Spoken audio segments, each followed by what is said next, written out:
The Lost Kings, Part 7. The next was human, dark-haired and dark-eyed, with curly hair and a beard, and the last was... She drew back, and he rolled his eyes, his very amber eyes, set amidst the dark scales of his narrow face. He flicked his ears and tasted the air with a forked tongue, regarding her from vertical pupils.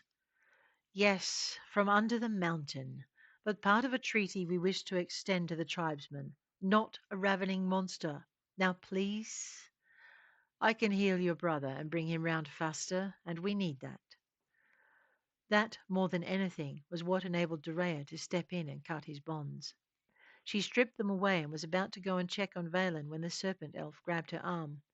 "Give me the dagger," he ordered. "It will make freeing us faster." Dorea hesitated, then thrust the dagger out, letting him take it from her hand before going to meet the returning Northman. He had Valan slung over one shoulder, steadying him with one hand as he looked her up and down, then looked to the forest elf and back again. "Yes, Tregarin, she is mine." The elf's words had her smiling before she could stop it, although his next words were sombre. Now, if only our sweet captor would arrive. There was a dark undertone to his words, but before Dorea could figure out why that was, there was a commotion at the door, and Scanlan spoke from the altar. "Your captor is here, albeit a little reluctant to enter, given you are free. I must ask you to do nothing to jeopardize this meeting. If the maid and her brother would approach." Dorea glanced uncertainly at the Northman and saw him hurriedly beckon the serpent elf over. "One moment," Tregarin said, his words carrying the weight of an order.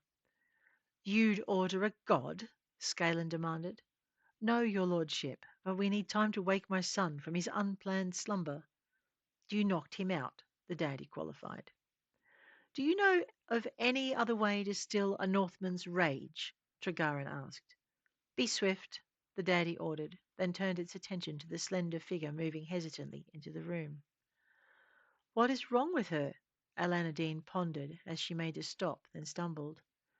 "I compel her," Scanlan answered, "and she is injured. The pre-purification rites had begun." "No!" Alanadine darted forward, the man and the serpent and sea elf by his side.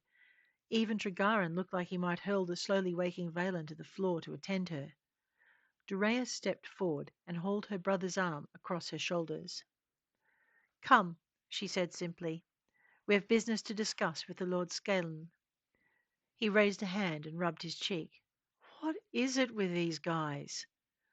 "I don't know, but I'm taking notes. Next time you lose your temper when I'm casting, I'm using a frying pan the same way."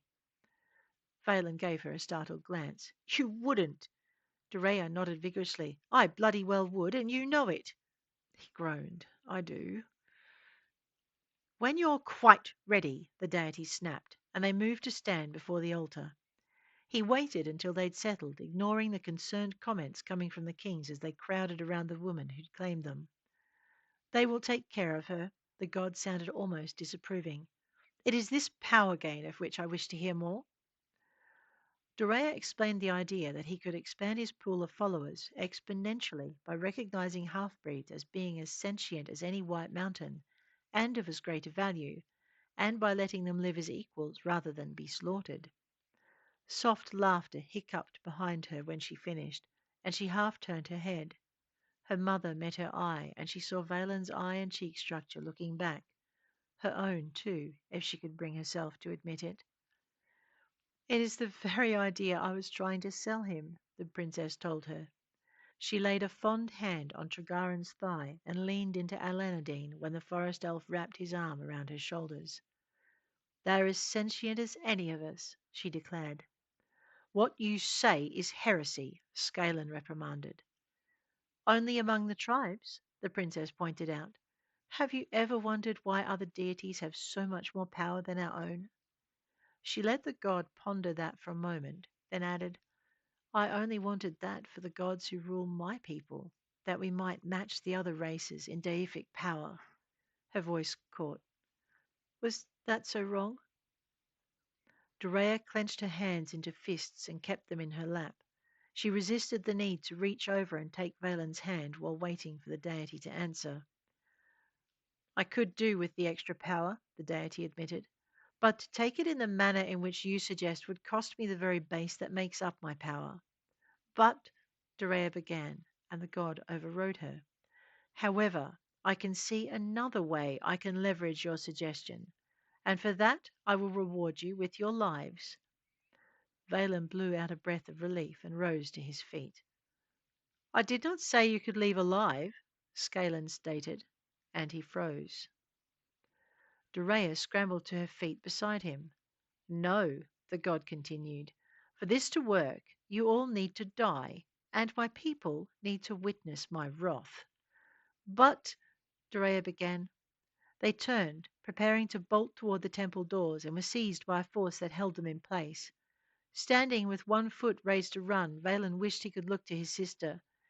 If he was going to die, he at least wanted to say goodbye. Unable to move, he discovered he couldn't look away when the White Mountain tribesfolk began filing into the open space before the altar. He had no way to protest the god's words when Scalen claimed he caught them in the act of defiling his most holy of places. Perhaps it is better this way, he thought. This way I cannot betray Brel and his people. The god's voice arrived in his head. The dragon will catch you.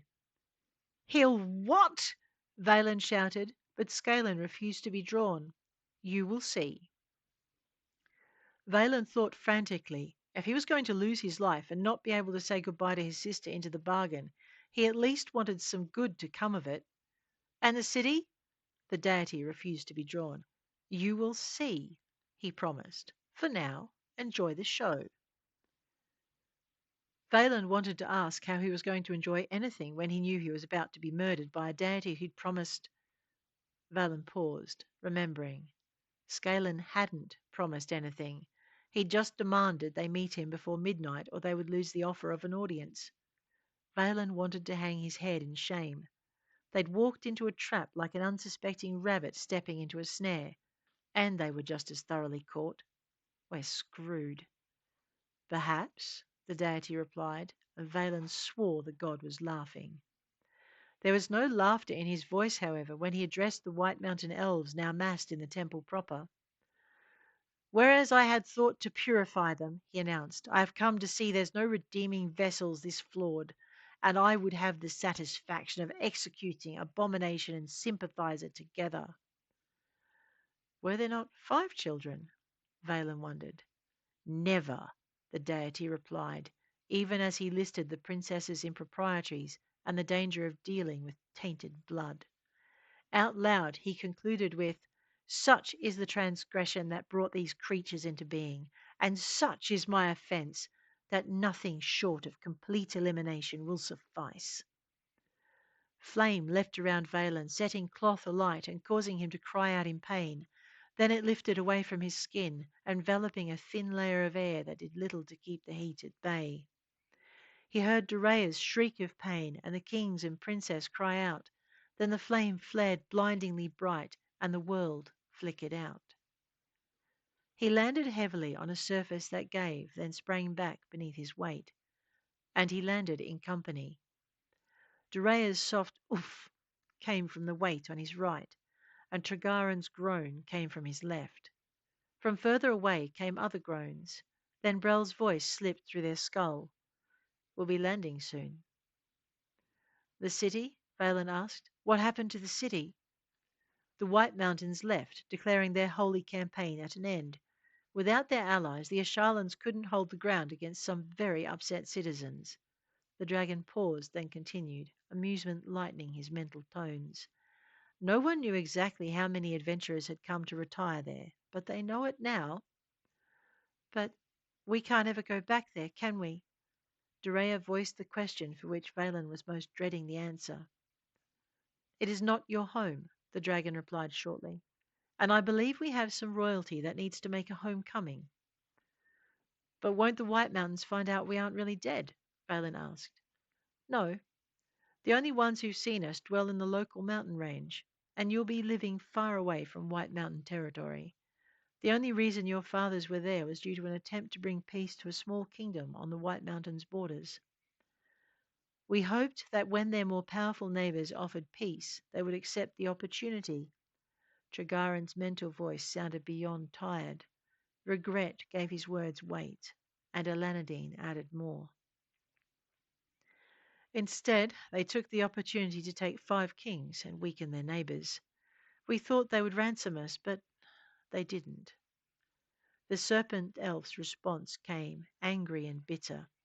They enslaved us like every other non-white mountain sentient they capture. We were paraded to show their victory, then auctioned to the highest bidder and sent deeper into their lands. Valan thought that came from the sea elf. We do not even know if we have kingdoms to return to. Or what disruption our return will bring, the other human king added softly. I would rather not bring civil war to my heirs. We will not leave you where you think you'll cause harm, the dragon soothed. Silence followed, and they felt him descend. I don't understand, Dorea commented. How does this increase his worship of base and power? Because he's changed the nature of the purification ceremony, Brel replied. Now he executes all half-breeds as he did you and teleports them to a place of sanctuary far from the White Mountains lands. I'm taking you to one now. And in return? Dorea asked. In return, he asks they pray for the safety of other half-breeds that fall within his lands, Brel replied. So he becomes a deity of protection for half-breeds, Dorea concluded. His power will be as great as any non-white mountain deity within a few short decades, Brel agreed.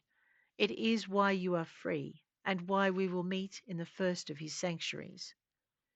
Which is where? Trigaran asked. On the southern edge of your lands, where it meets the forests of Alanadine at the mouth of the inlet leading into the bay where Sevarast's people dwell. Close to my home, the serpent elf observed. And mine, the other human king put in, and both had longing in their voices. The dragon ignored them, back-winging to slow his forward momentum and dropping. Now brace, he ordered. They landed in the soft pre-dawn light in the courtyard of a high-walled temple where a group of priests had gathered. The dragon waited until Ravendar and his men slid from its back, then morphed back into human form. He greeted Trigaran like a brother. I am sorry it took so long to find you. You did not give up, the North King replied, his voice rough with emotion. For that my kingdom thanks you. He looked around, finding Valan and helping him to his feet, while Alanadine assisted Dorea to her feet. I have a daughter, the Elf King said, and Dorea answered with a shaky laugh. And I have father, she replied, brushing at her eyes. Valan looked from them to the man still gripping his arm. He might not have known the name of a White Mountains god, but he did know of the trouble succession could bring. I do not want a kingdom, he said, and Trigaran smiled. But I still want another son. His smile faded to anxiety. Will you stay?